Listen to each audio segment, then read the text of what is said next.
ಸರ್ಕಾರ ವಿರುದ್ಧವಾಗಿ ಹಾಗೂ ರೈತರ ಪರವಾಗಿ ಹೋರಾಟವನ್ನು ಮಾಡ್ತಾ ಇದ್ದೀವಿ. ಆಗಲೇ ಉಚಿತ ಕರೆಂಟ್ ಕೊಡ್ತಿದ್ದಾರೆ, ಆಗಾಗ ಕಟ್ ಮಾಡೋದು ರೈತರಿಗೆ ಬಹಳ ಕಷ್ಟ ಆಗ್ತಾ ಇದೆ. ಇವತ್ತು ನಮ್ಮ ಬಿಜೆಪಿ ರಾಜ್ಯ ಅಧ್ಯಕ್ಷ ಆದಂಥ ವಿಜೇಂದ್ರ ಅವರ ನೇತೃತ್ವದಲ್ಲಿ ಪ್ರತಿ ಒಂದು ಜಿಲ್ಲೆಯಲ್ಲಿ ಸರ್ಕಾರ ವಿರುದ್ಧವಾಗಿ ಹಾಗೂ ರೈತರ ಪರವಾಗಿ ಹೋರಾಟವನ್ನು ಮಾಡ್ತಾ ಇದ್ದೀವಿ. ಇವತ್ತು ನಿಮಗೆಲ್ಲ ಗೊತ್ತಿದ್ದಂಗೆ ರೈತರು ಯಾವ ಥರ ಬೆಂಬಲ ಬೆಲೆ ಇಲ್ದಂಗೆ ಯಾವ ಥರ ಹೋರಾಟ ಮಾಡ್ತಿದ್ದಾರೆ, ಬೆಳಗಾಂ ಜಿಲ್ಲೆಯಲ್ಲಾಗ್ಬೋದು ಅಥವಾ ಮೇಲ್ಗಡೆ ಕರ್ನಾಟಕ ಜಿಲ್ಲೆಗಳಲ್ಲಿ ಯಾವ ಥರ ಎಲ್ಲ ನಡೀತಿದೆ ಅಂತ ತಾವೆಲ್ಲ ನೋಡಿರ್ಬೋದು. ಇವತ್ತು ಬೆಳಗಾಂ ಆದಿ ಇವತ್ತು ಸೆಷನ್ ಏನು ಸ್ಟಾರ್ಟ್ ಆಗ್ತಿದೆಯೋ ಅಲ್ಲೂ ನಮ್ಮ ಎಲ್ಲ ನಾಯಕರು ಈ ವಿಚಾರವನ್ನು ಎತ್ತಿ ಅಲ್ಲೂ ಹೋರಾಟ ಮಾಡ್ತಾರೆ. ನಾಳೆ ಕನಿಷ್ಠ ಪಕ್ಷ ಒಂದು 25ರಿಂದ 30 ಸಾವಿರ ರೈತರು ಸೇರಿ ಅಲ್ಲಿ ಪ್ರತಿಭಟನೆ ಮಾಡಬೇಕು. ಅದಕ್ಕೆ ಮುಂಚಿತವಾಗಿ ನಾವಿಲ್ಲಿ ಜಿಲ್ಲೆಯಲ್ಲೂ ನಮ್ಮ ರೈತರ ಒಂದು ಸಂಕಷ್ಟಕ್ಕೆ ಒಂದು ಪರಿಹಾರ ಕೊಡಕ್ಕೆ ಇವತ್ತು ನಮ್ಮ ತಹಸೀಲ್ದಾರ್ ಹತ್ರ ಬಂದು ಅವರಿಗೆ ಮನವಿಯನ್ನು ಮಾಡಿ ನಮಗೆ ರೈತರಿಗೆ ಒಂದು ಪರಿಹಾರ ಕೊಡಬೇಕು ಅಂತ ಇವತ್ತು ನಮ್ಮ ಈ ಹೋರಾಟವನ್ನು ಮಾಡ್ತಾ ಇದ್ದೀವಿ.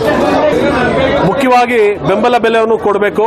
ಮುಖ್ಯವಾಗಿ ಬೆಂಬಲ ಬೆಲೆ ಕೊಟ್ಟರೆ ಅವ್ರಿಗೆ ಏನು ಇವತ್ತು ಬೆಲೆ ಹಾನಿ ಆಗಿದೆ ಅದಕ್ಕೂ ಒಂಥರ ಬೆಲೆ ಕಟ್ಟಿ ಹಾಳಾದಂತ ಒಂದು ಬೆಳೆಗೂ ಒಂದು ಪರಿಹಾರವನ್ನು ಕೊಡಬೇಕು ಸರ್ಕಾರ ಅಂತ ಮುಖ್ಯವಾಗಿ ನಮ್ದು ಎರಡು ವೇದಿಕೆಯನ್ನು ಬೇಡಿಕೆಯನ್ನು ಇಕ್ಕಿದ್ದೀವಿ.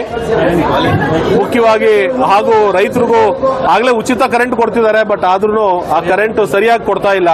ಆಗಾಗ ಕಟ್ ಮಾಡೋದು ರೈತರಿಗೆ ಬಹಳ ಕಷ್ಟ ಆಗ್ತಾ ಇದೆ. ಹಾಗಾಗಿ ಕರೆಂಟ್ ಕೂಡ ಅವರಿಗೆ ಕೊಡಬೇಕು ಅಂತ ಮನವಿ ಮಾಡಿದ್ದೀವಿ. ಹೋರಾಟ ಎಲ್ಲಿಂದ ನಡೆಯುವುದು? ಇವತ್ತು ಹೋರಾಟ ಏನಣ್ಣ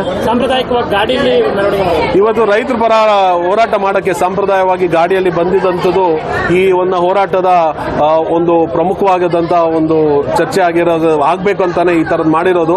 ಇವತ್ತು ಮುಖ್ಯವಾಗಿ ನಾವು ಚೌಡೇಶ್ವರಿ ಒಂದು ದೇವಸ್ಥಾನದಿಂದ ತಾಲೂಕು ಆಫೀಸ್ ತನಕ ಇವತ್ತು ನಮ್ಮ ಒಂದು ನಡೆ ಇತ್ತು. ಆ ನಡೆ ನಂತರ ನಮ್ಮ ಒಂದು ತಹಸೀಲ್ದಾರಿಗೆ ಇವತ್ತು ನಾವು ಈ ಮನವಿಯನ್ನು ಕೊಟ್ಟಿದ್ದೀವಿ.